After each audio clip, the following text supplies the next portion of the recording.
आतिश परस्तों के फतह के नारे आहो बका में तब्दील हो गए। मुसलमान गेवड़ सवारों की बर्छियां उन्हें काटती और गिराती जा रही थीं।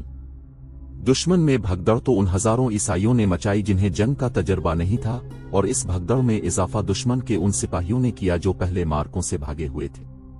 वो जानते थे कि मुसलमान किसी को जिंदा नहीं छोड़ेंगे। अब मुसलमानों के नारे गरज रहे थे। जंग का पांसा ऐसा पलटा कि जरतुश्त की आग सर्द हो गई। बाज मुअर्रिखों ने दिलजा के मरके को दिलजा का जहन्नम लिखा है। आतिश परस्तों के लिए ये मरका जहन्नम से कम न था। इतना बड़ा लश्कर डरी हुई भीतर बकरियों की सूरत इख्तियार कर गया। वो भाग रहे थे, किट रहे थे, घोड़ों तले रौंदे जा रहे थे। मुअर्रिखों ने लिखा है कि उंदर ज़ुर जिंदा भाग गया, लेकिन मुद्दाए की तरफ जाने के बजाय इसने सहरा का रुख किया। इसे मालूम था कि अगर वो वापस गया तो अर्दशेर उसे जल्लाद के हवाले कर देगा। वो सहरा में भटकता रहा और भटक भटक कर मर गया। दूसरे आतिश परस्त सालार बेमंजाज़ोए की फौज अभी तक दिलजा नहीं पहुंची थी। मुसलमानों को ऐसा ही एक और मरका लड़ना था। आतिश परस्तों के दूसरे सालार बेमंजाज़ुए को भी दिलजा पहुंचना था, और कसरा अर्दशेर के मुताबिक उसके लश्कर को अपने साथी सालार उंदर ज़ुर के लश्कर के साथ मिलकर खालिद के लश्कर पर हमला करना था, मगर वो दिलजा से कई मील दूर था और इसे यकीन था कि वो और उंदर ज़ुर मुसलमानों को तो कुचल ही देंगे। जल्दी किया है। इसका लश्कर आखिरी पड़ाव से चलने लगा तो 4-5 सिपाही पड़ाव में दाखिल हुए। इनमें 2 जख्मी थे और जो जख्मी नहीं थे उनकी सांसें फूली हुई थीं। थकन इतनी कि वो कदम घसीट रहे थे। चेहरों पर खौफ और शब बेदारी के तासुरात थे, और उन तासुरात पर धूल की तह चढ़ी हुई थी। कौन हो तुम? उनसे पूछा गया। कहां से आ रहे हो? हम सालार उंदर ज़ुर के लश्कर के सिपाही हैं। इनमें से एक ने थकन और खौफ से कांपती हुई आवाज में कहा, सब मारे गए हैं। दूसरे ने कहा, वो इंसान नहीं है। एक और कराहते हुए बोला, तुम नहीं मानोगे, तुम यकीन नहीं करोगे दोस्तों, ये झूठ बोलते हैं। जाजुए के लश्कर के एक कमांदार ने कहा, ये भगोड़े हैं और सबको डराकर बेकसूर बन रहे हैं। उन्हें सालार के पास ले चलो, हम उनके सर कलम कर देंगे। ये बुज़दिल हैं। उन्हें सालार बहमन जाजुए के सामने ले गए। तुम कौन सी लड़ाई लड़कर आ रहे हो? जाजुए ने कहा, लड़ाई तो अभी शुरू ही नहीं हुई है, मेरा लश्कर तो अभी। मोहतरम सालार, एक ने कहा, जिस लड़ाई में अपने शामिल होना था वो खत्म हो चुकी है। सालार उंदर ज़ुर लापता हैं। हमारे खजन पहलवान 1000 मर्द मुसलमानों के सालार के हाथों मारा गया है। हम जीत रहे थे, मुसलमानों के पास गेवड़ सवार दस्ते थे ही नहीं। हमें हुक्म मिला कि अरब के इन बद्दुओं को काट दो। उनकी तादाद बहुत थोड़ी थी। हम उनके जिस्मों की बोटियां बखेरने के लिए नारे लगाते और खुशी की चीखें बुलंद करते आगे बढ़े। जब हम उनसे उलझ गए तो हमारे पीछे से न जाने कितने 1000 गेवड़ सवार हम पर इपड़ी। फिर हम में से किसी को अपना होश न रहा। सालार आला मकाम, जख्मी सिपाही ने हाँफते हुए कहा। सबसे पहले हमारा झंडा गिरा। कोई हुक्म देने वाला ना रहा। हर तरफ नफसन नफसी और भगदड़ थी। मुझे अपनों की सिर्फ लाशें नजर आती थीं। मैं किस तरह यकीन कर लूं कि इतने बड़े लश्कर को इतने छोटे लश्कर ने शिकस्त दी है? जाजुए ने कहा। इतने में इसे इत्तला दी गई कि चंद और सिपाही आए हैं। उन्हें भी इसके सामने खड़ा कर दिया गया। ये 13-14 सिपाही थे। उनकी हालत इतनी बुरी थी कि 3-4 गिर पड़ने के अंदाज से बैठ गए। तुम मुझे इनमें सबसे ज्यादा पुराने सिपाही नजर आते हो। जाजुए ने एक उधेड़ उम्र सिपाही से, जिसका जिस्म तवाना था, कहा, क्या तुम मुझे बता सकते हो कि मैंने जो सुना है ये कहां तक सच है? तुम ये भी जानते होगे कि बुज़दिली की, मैदान जंग से भाग आने की और झूठ बोलने की सजा किया है।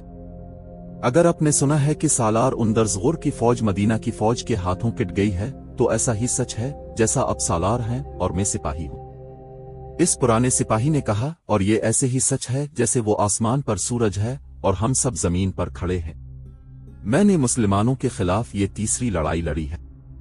इनकी नफरी तीनों लड़ाइयों में कम थी, बहुत कम थी। जरतुश्त की किस्म, मैं झूठ बोलूं तो ये आग मुझे जला दे जिसकी मैं पूजा करता हूं। उनके पास कोई ऐसी ताकत है जो नजर नहीं आती। उनकी ये ताकत इस वक्त हम पर हमला करती है जब उन्हें शिकस्त होने लगती है। मुझे इस लड़ाई का बताओ, सालार बहमन जादुए ने कहा। तुम्हारे लश्कर को शिकस्त किस तरह हुई? इस सिपाही ने पूरी तफसील से सुनाया कि किस तरह मुसलमान अचानक सामने आ गए और उन्होंने हमला कर दिया और उसके बाद ये मरका किस तरह लड़ा गया। उनकी वो जो ताकत है जिसका मैंने जिक्र किया है, सिपाही ने कहा। वो गेवर सवार दस्ते की सूरत में सामने आई। इस दस्ते में हजारों घोड़े थे। उनके हमले से पहले ये घोड़े कहीं नजर नहीं आए थे। इतने हजार घोड़ों को कहीं छुपाया नहीं जा सकता। हमारे पीछे दरिया था, घोड़े दरिया की तरफ से आए और हमें इस वक्त पता चला जब मुसलमान सवारों ने हमें काटना और घोड़ों तले रौंदना शुरू कर दिया था। आला मकाम, यह है वो ताकत जिसकी मैं बात कर रहा हूं। तुम में ईमान की ताकत है। खालिद अपने लश्कर से खिताब कर रहे थे। यह खुदाए वहद ला शरीक का फरमान है कि तुम में सिर्फ ईमान वाले हो तो वो 200 कुफार पर गालिब आएंगे। आतिश परस्तों का लश्कर और उनके साथी ईसाई भागकर दूर निकल गए थे। दान जंग में लाशें बिखरी हुई थीं और एक तरफ माल गनीमत का अंबार लगा हुआ था। खालिद इस अंबार के करीब अपने घोड़े पर सवार अपनी फौज से खिताब कर रहे थे। खुदा की कसम, खालिद कह रहे थे, कुरान का फरमान तुम सब ने अमली सूरत में देख लिया है। क्या तुम आतिश परस्तों के लश्कर को देखकर घबरा नहीं गए थे? आने वाली नस्लें कहेंगी कि यह कमाल खालिद बिन वलीद का था कि इसने अपने सवारों को छुपा कर रखा हुआ था और उन्हें इस वक्त इस्तेमाल किया जब दुश्मन मुसलमानों को काटने और कुचलने के लिए आगे बढ़ आया था। लेकिन मैं कहता हूं कि यह करिश्मा ईमान की कुव्वत का था। खुदा उनके साथ होता है जो उसके रसूल मुस्लिम की जात पर ईमान लाते हैं। मेरे दोस्तों, हमें और आगे जाता है। ये आतिश परस्तों की नहीं, अल्लाह की सरजमीन है और हमें जमीन के आखिरी सिरे तक अल्लाह का पैगाम पहुंचाना है। दान जंग फतह व नुसरत के नारों से गूंज रहा था। इसके बाद खालिद ने अपनी सिपा में माल गनीमत तकसीम किया। मालूम हुआ कि अब के माल गनीमत पहली दोनों जंगों की निस्बत कहीं ज्यादा है। खालिद ने हसब मामूल माल गनीमत का 5वां हिस्सा बैत अलमाल के लिए मदीना भिजवा दिया। इस वक्त तक आतिश परस्तों के सालार बहमन जादुए को पूरी तरह यकीन आ गया था कि उंदरज़गुर का लश्कर मुसलमानों के हाथों कट गया है और उंदरज़गुर ऐसा भागा है कि लापता हो गया है। बहमन जादुए ने अपने एक सालार जाबान को बुलाया। तुम उंदरज़गुर का अंजाम सुन चुके हो। जादुए ने कहा, हमारे लिए कसरा का हुक्म यह था कि हम दिलजा में उंदरज़गुर के लश्कर से जा मिले। अब वो सूरत खत्म हो गई है। क्या तुमने सोचा है कि अब हमें क्या करना चाहिए? हम और जो कुछ भी करें। जाबान ने कहा, हमें भागना नहीं चाहिए। लेकिन जाविये ने कहा, हमें अब कोई कार्रवाई अंधाधुंध भी नहीं करनी चाहिए। मुसलमान हमें तीसरी बार शिकस्त दे चुके हैं। क्या तुमने महसूस नहीं किया कि वो वक्त गुजर गया है जब हम मदीना के लश्कर को सहराई लुटेरे और बद्दू कहा करते थे? अब हमें सोच समझकर आगे बढ़ना होगा। हमारी इन तीनों शिकस्तों की वजह सिर्फ ये मालूम होती है कि हमारा जो भी सालार मदीना वालों से टुकर लेने गया वो इस अंदाज से गया जैसे वो चंद एक सहराई कज़्ज़ाकों की सरकोबी के लिए जा रहा हो। जाबान ने कहा, जो भी गया वो दुश्मन को हकीर और कमजोर जानकर गया।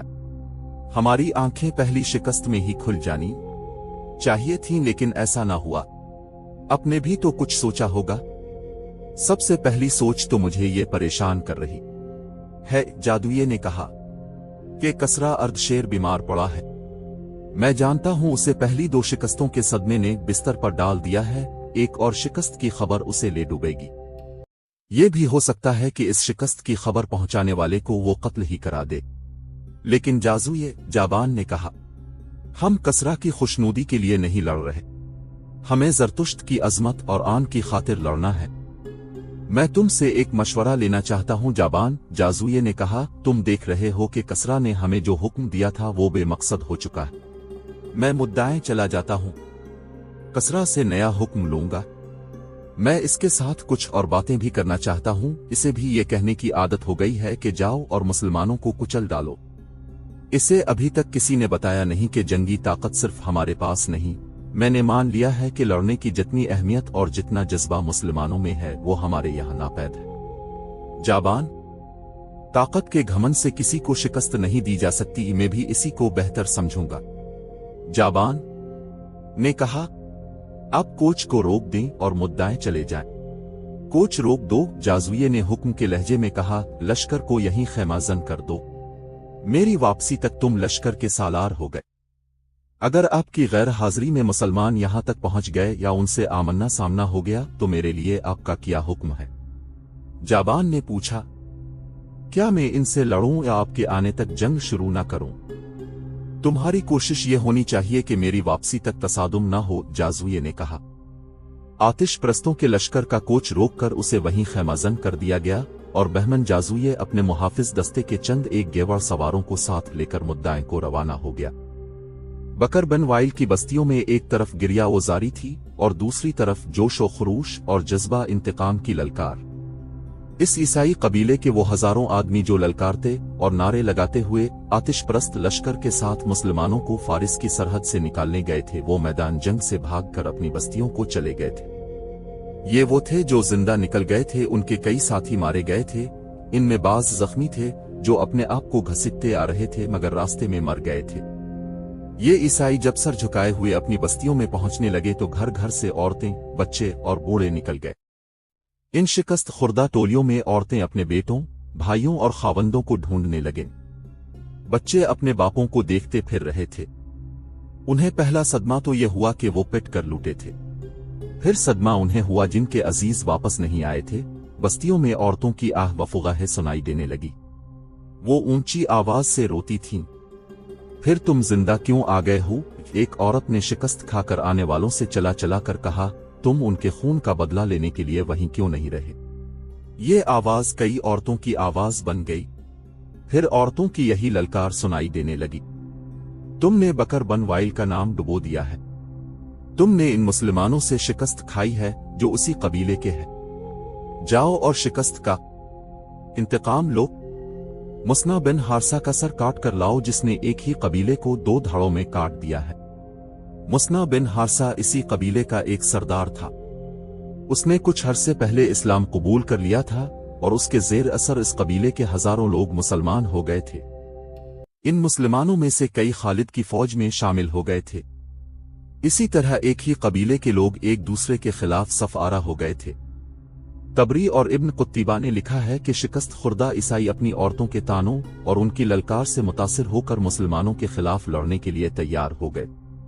बेशतर मौरखीन ने लिखा है कि ईसाइयों को इसलिए भी तैश आया था कि उनके अपने कबीले के कई ऐसे अफराद ने इस्लाम कबूल कर लिया था जिनकी कोई हैसियत ही नहीं थी, लेकिन वही अफराद इस्लामी फौज में जाकर ऐसी ताकत बन गए थे कि फारिस जैसी ताकतवर शहनशाही को न सिर्फ ललकार रहे थे बल्कि इसे तीसरी शिकस्त भी दे चुके थे।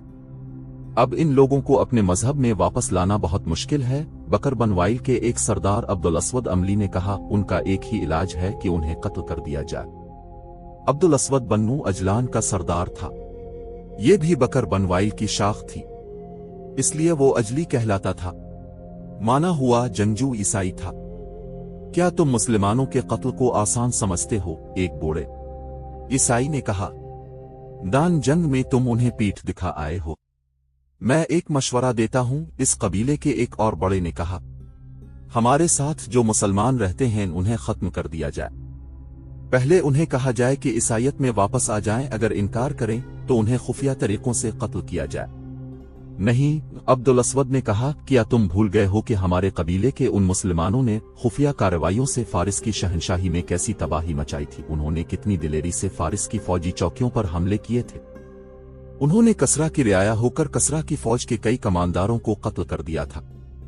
अगर तुमने यहाँ किसी एक मुसलमान को खुफिया तरीके से कत्ल किया तो मुसना बिन हारिसा का गिरोह खुफिया तरीकों से तुम्हारे बच्चों को कत्ल कर जाएगा और तुम्हारे घरों को आग लगा देगा। इनमें से कोई भी तुम्हारे हाथ नहीं आएगा। फिर हम इंतजाम किस तरह लेंगे?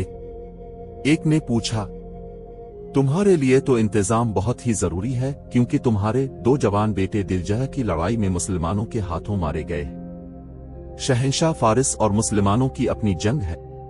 अब्दुल अस्वद ने कहा, हम अपनी जंग लड़ेंगे, लेकिन फारिस की फौज की मदद के बगैर शायद हम मुसलमानों को शिकस्त नहीं दे सकेंगे। अगर तुम लोग मुझे इजाजत दो तो मैं मुद्दाएं जाकर शहंशाह फारिस से मिलूंगा। मुझे पूरी उम्मीद है कि वो हमें मदद देगा। अगर उसने मदद ना दी तो हम अपनी फौज बनाकर लड़ेंगे। तुम ठीक कहते हो। मुझे मुसलमानों से अपने 2 बेटों के खून का हिसाब चुकाना है। ईसाइयों के सरदारों ने इसी वक्त फैसला कर लिया कि जिस कदर लोग मुसलमानों के खिलाफ लड़ने के लिए तैयार हो सकें वो दरियाए फरात के किनारे इलत के मकाम पर इकट्ठे हो जाएं और उनका सरदार आला अब्दुल अस्वद अमली होगा। कबीला बकर बन वाइल और उसके ज़ैली कबीलों के जज्बात भड़के हुए थे, उनके जख्म ताज़ा थे। मुसलमानों के हाथों हलाक होने वालों के घरों में मातम हो रहा था। इन हालात और इस जज्बाती कैफियत में नौजवान भी और वो बूढ़े भी जो अपने आप को लड़ने के काबिल समझते थे, लड़ने के लिए निकल आए। ये लोग इस कदर भड़के हुए थे कि जवान लड़कियां भी मर्दों के दोष बदोश लड़ने के लिए तैयार हो गईं।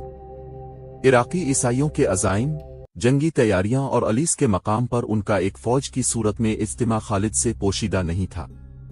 खालिद की फौज वहां से दूर थी, लेकिन उन्हें दुश्मन की हर नकलो हरकत की इत्तला मिल रही थी। उनके जासूस हर तरफ फैले हुए थे। ईसाइयों के इलाके में अरब के मुसलमान भी रहते थे। उनकी हमदर्दियां मदीना के मुसलमानों के साथ थीं। मुसलमानों की फतूहात को देखकर उन्हें आतिश परस्तों से आज़ादी और दहशतगर्दी से निजात बड़ी साफ नजर आने लगी थी। वो दिल ओ जान से मुसलमानों के साथ थे। वो किसी के हुक्म के बगैर खालिद के लिए जासूसी कर रहे थे। खालिद के लश्कर के हौसले बुलंद थे। इतनी बड़ी जंगी ताकत पर मुसलसल 3 फतूहात ने और बेशुमार माल गनीमत ने और इस्लामी जज्बे ने उनके हौसलों को तरोताजा रखा हुआ था। लेकिन खालिद जानते थे कि उनके मुजाहिदीन की जिस्मानी हालत ठीक नहीं। मुजाहिदीन के लश्कर को आराम मिला ही नहीं था। वो कोच और पेश कदमी की हालत में रहे या मान जंग में लड़ते रहे थे, नहीं मुकम्मल आराम करने दो। खालिद अपने सालारों से कह रहे थे, इनकी हड्डियां भी दुख रही होंगी। जितने भी दिन मुमकिन हो सका मैं उन्हें आराम की हालत में रखूंगा और उन दस्तों को भी नहीं बिला लो जिन्हें हम दजला के किनारे दुश्मन पर नजर रखने के लिए छोड़ आए थे। तुम में मुझे मुस्ना बिन हारसा नजर नहीं आ रहा? वो गुज़िश्ता रात से नजर नहीं आया। एक सालार ने जवाब दिया। एक घोड़े के टॉप सुनाई दिए जो करीब आ रहे थे। घोड़ा खालिद के खेमे के करीब आकर रुका। मुस्ना बिन हारसा आया है, किसी ने खालिद को बताया।